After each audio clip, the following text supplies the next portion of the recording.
Dyson, c'est un super exemple d'identité de marque super puissante parce qu'aujourd'hui, on associe Dyson à non seulement le luxe, mais aussi la qualité et la puissance. Mais pour en arriver là, bah, ils ne sont pas arrivés par hasard, ils ont été extrêmement malins.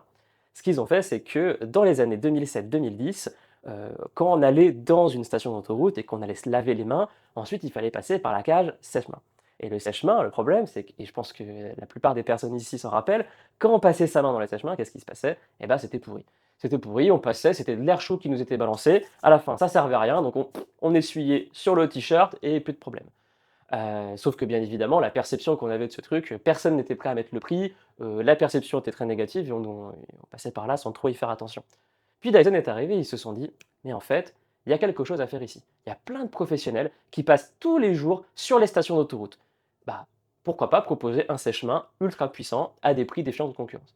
Et donc, Dyson a commencé à proposer le Airblade, en 2007, avec comme principe assez simple, un moteur ultra puissant qui balance de l'air super fort pour être sûr que lorsqu'on passe ses mains pour venir les sécher, ça les sèche super vite.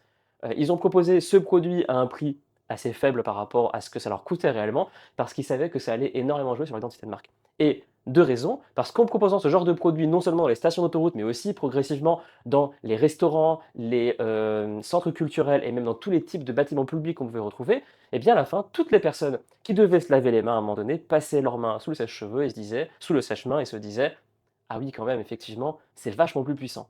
Et donc on commence à associer dans sa tête la puissance à Dyson, parce qu'on voit bien par la forme du produit, le logo, on voit que tout est très qualitatif et c'est grâce à ça qu'ils ont réussi à se créer une bonne image de marque.